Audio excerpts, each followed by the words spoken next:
Well, we've done a study of land grabbing in Saskatchewan, and it's going to be published in the Canadian Journal of Food Studies. And we found over a dozen entities, 24 in fact, buying up hundreds of thousands of acres of farmland that was formerly owned by family farmers. Well, it's a very rapid buy-up, very rapid shift in the pattern of ownership.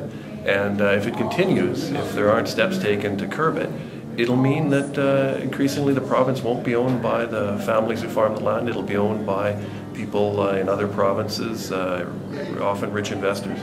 Well, in 2002 we did the wrong thing. We changed the laws in Saskatchewan to allow non-Saskatchewanians and non-Saskatchewan corporations to buy the land. It appears we need to shift that back.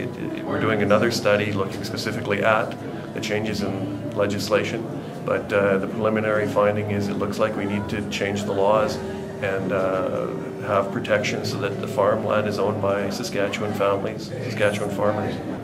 Well, we've got rapid consolidation, rapid concentration, and we need to find ways to disperse the farmland. We need to find ways to help young farmers, new farmers, beginning farmers get on a path to owning the farmland base they need to be viable.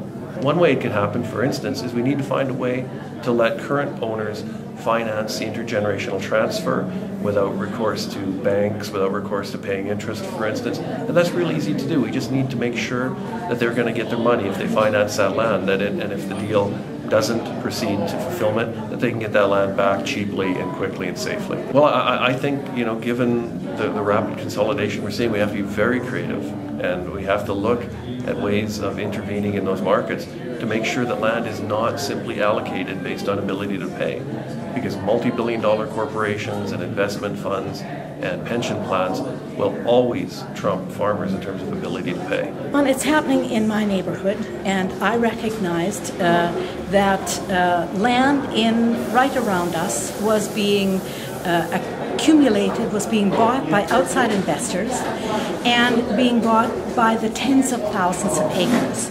So our research shows that it's a relatively rapid consolidation of outside investors who are buying Saskatchewan land, most of it to continue farming it, but of course farming it in altogether different ways than we have traditionally farmed it. It erases the family farm and turns agriculture and food production into another industrial project owned by major investors, probably some pension fund money, and all of it outside of Saskatchewan money, more or less. We have to do a major public discussion so that we change our policies around and our political attitude towards land and our policies around agriculture, so that we no longer are hostile to small-scale farming, and that we in fact embrace that and change our relationship to the land. The land is fragile, and care of the land is a very special task. And I think we've ignored that. We've allowed the money to talk louder than the care, and we need to change that. Saskatchewan has a history of this settlement and land tenure being somehow related to security of tenure. And in some ways that doesn't stand us in good stead now, because precisely those ownership patterns are being disrupted by big money coming in and taking over ownership. But we could, of course, unhook land from that commodity market a bit more. We could change the policies. We could start to think about land as a trust rather than as a commodity. And all of those changes, which are in some ways, they're policy changes, but they're also attitude changes that we need to begin to discuss and implement. Typically undermines the possibility of any young people farming, because the deep pockets of those investors can always outbid any new entrant farmer. So that's one of the concerns. If we want a farming population, then we have to actually intervene in such a way that it's again possible for young farmers to be on the land, to take care of the land, and to make a livelihood there.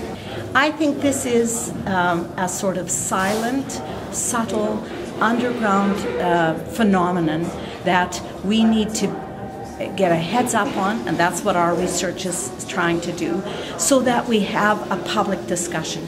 Who owns the land actually has a lot to do with how we eat, how well we do, what environment we live in, what our water systems, our soil health is like, and in the end, whether we eat. It's about food sovereignty. Well, I think the first thing that people need to know is that it's happening. I think most people hear about land grabbing and they think, oh, that's happening in the global south, Africa, Latin America, Asia. But what we found is that it's actually happening in Canada, and there's a recent study that actually demonstrates it's also happening in Europe.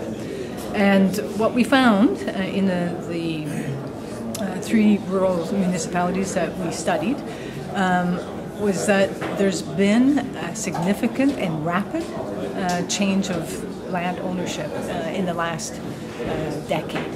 And I think that's really significant because some of this land is being bought by investment companies, that is, and investors, pension plans, and that's being bought by people who don't live in those areas. So that's a really deep concern because it has all kinds of implications for land use, environmental concerns as a result of changes in land use, and also the social implications. I mean, what does this do to the viability, the vitality of rural communities?